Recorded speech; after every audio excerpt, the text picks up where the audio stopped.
ব্যক্তিগত bank account freeze করার বিরুদ্ধে সোমবার বিচারপতি রাওয়ের দৃষ্টি আকর্ষণ করেছিলেন অভিষেক বন্দ্যোপাধ্যায়ের আইনজীবী অয়ন ভট্টাচার্য। তিনি আদালতে জানিয়েছিলেন, সামনেই চিকিৎসার জন্য অভিষেককে বিদেশে যেতে হবে। তার আগে তৃণমূল নেতার ব্যক্তিগত ব্যাংক অ্যাকাউন্ট ফ্রিজ করা হয়েছে। কী কারণে অ্যাকাউন্ট ফ্রিজ করা হয়েছে তা ব্যাংকের তরফে জানানো হয়নি বলে দাবি করেন অভিষেক বন্দ্যোপাধ্যায়ের আইনজীবী। অভিষেকের আইনজীবীর তরফে দ্রুত শুনানির আর্জি জানানো হয়।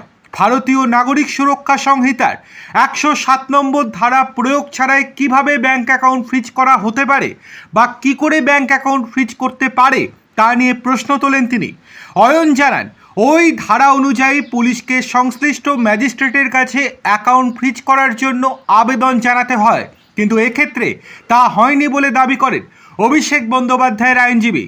অভিষেকের আইনজীবীর আর্জির পরিপ্রেক্ষিতে মামলা দায়ের করার অনুমতি দেন বিচারপতি কৃষ্ণা রাও।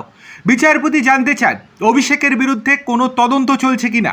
জবাবে অভিষেকের আইনজীবী জানান, তার মক্কেল আদালতের নির্দেশ মতো তদন্তে সহযোগিতা করেছেন, তার সঙ্গে ব্যাংক অ্যাকাউন্ট ফ্রিজ করার কোনো সম্পর্ক নেই।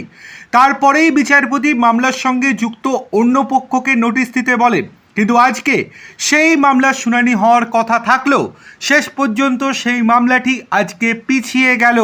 অর্থাৎ অভিষেক বন্দ্যোপাধ্যায়কে আরও অপেক্ষা করতে হবে।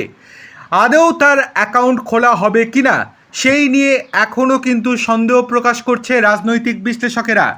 বৃহস্পতিবার অর্থাৎ আগামীকাল ব্যাংক কর্তৃপক্ষকে রিপোর্ট দিতে বলেছেন বিচারপতি কৃষ্ণা রাও।